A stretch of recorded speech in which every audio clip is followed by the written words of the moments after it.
Hello বন্ধুরা, good morning. আমি সুস্মিতা। নতুন আরও একটা ভিডিওতে সবাইকে স্বাগত জানাই। আশা করছি সবাই খুব ভালো আছেন এবং খুব খুব খুব সুস্থও আছেন আপনারা। যাই হোক, সকাল থেকে আজকে দেখতেই পাচ্ছেন একটু অন্যরকম ব্রেকফাস্টের জন্য আমি রেডি হয়ে গেছি। তো আমি আজকে সকালের ব্রেকফাস্টটা ওই আগেকার যেমন আমরা চাউমিন বানাতাম না, মানে আমরা বানাতাম না, বানাতো হচ্ছে মা ঠাকুমারা। আমার মা প্রায় দিনই যখন আমি টিফিনে নিয়ে যেতাম তখন হয়তো ডিম ছাড়া এই চাউমিনটা কোনো মশলা ছাড়া বানিয়ে দিত। তখন তো এখনকার মতন চাউমিন মশলা, ম্যাগি মশলা এত কিছু ছিল না, তাই নর্মালি যেমন হতো সেই রকমই কিন্তু বানিয়ে দিত আর কি। ভীষণ ভালো লাগতো। বহুদিন পর আজকে বড়মশাইকে বললাম যে সকালবেলা উঠে আজকে সেই আলু দিয়ে, পেঁয়াজ দিয়ে, কাঁচা লঙ্কা দিয়ে, ডিম দিয়ে চাউমিনটা বানাবো কোনো মশলা ছাড়া। তো ও মোটামুটি সবটাই খাওয়া পছন্দ করে, কোনো রকম কোনো অসুবিধা হয় না। সেই কারণের জন্য বানিয়ে ফেললাম। সত্যিই দারুণ টেস্ট হয়েছিল। মশলা ছাড়া চাউমিন কিন্তু সত্যি ভীষণই ভালো লাগে। তো সকাল সকাল আজকে দুপুরবেলা একারই খাবার, মানে একাই খাবো আর কি। তো একে তো দুটো লোক, তার উপরে যদি আবার একার জন্য রান্না করতে হয়, সবারই হয়তো খুবই বিরক্ত লাগে। মানে একা একা থাকতে থাকতে এখন এমনই হয়ে গেছে না যে একা থাকলে আর রান্নাটাও সত্যি কথা বলতে করতে ইচ্ছা করে না। তাই বড়মশাই বলেছিল আজকে দুপুরবেলা খেতে আসবো না, তাই একার জন্য আবার ভাত, ডাল, তরকারি এত কিছু রান্না করো, তার থেকে বেগুন ভাজা আর রুটি আজকে বানিয়ে নিয়েছিলাম। আমরা যারা সবাই মানে সবার মধ্যে থেকে বড় হয়েছি, সবার মধ্যে থেকে আনন্দ করতাম আর কি বিয়ের আগে। আমার মতন অনেক আমার বন্ধুরাই আছো যারা বিয়ের পরে হয়তো হাজব্যান্ডের কাজের সূত্রে বাইরে থাকো বা ওয়েস্ট বেঙ্গলের মধ্যেই বাড়ি থেকে 2-3 ঘন্টার দূরত্বে থাকো, যেখানে অচেনা অজানা একটা জায়গা, যেখানে কেউ কাউকে চেনো না, জানো না, নতুন করে সমস্ত মানুষের সাথে পরিচয় হওয়া। সত্যি এই জিনিসটা যেন অবাক কাণ্ড। আমি যখন এর আগে কাটিহারে ছিলাম, সেখানেও প্রথম প্রথম যাবার পরে না ভীষণ একা একা মনে হতো। তারপরে কিছু লোকের সাথে অবশ্যই পরিচয় হয়েছিল, তারাও ভীষণ ভালো বা কোনো কিছু। আর এখন যেখানে এসেছি তারা তো বাংলা তো বোঝেই না, এবং হিন্দিটাও তাদের সাথে খুব মানে আমরা যেহেতু বাংলা মিডিয়ামে পড়ে মানুষ হয়েছি, হিন্দিটাও তাদের সাথে খুব কষ্ট করেই বলতে হয়, কারণ তারা পুরোপুরিভাবে মারাঠি।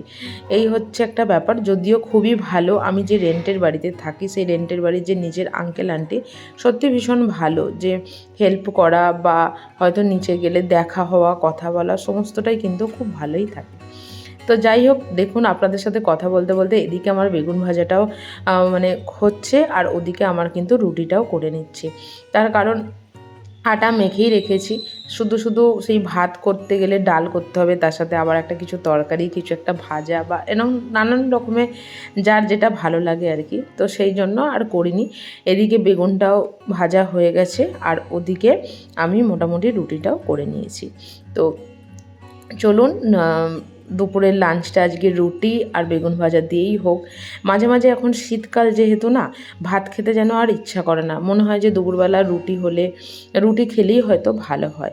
আগে এতটা রুটি হয়তো ভালোবাসতাম না, বা ভাত যদি একদিন না খেতে পারতাম মনে হতো যেন কীরকম একটা হচ্ছে, কিন্তু এখন সেটা একটা অভ্যাসের মধ্যে দাঁড়িয়ে গেছে।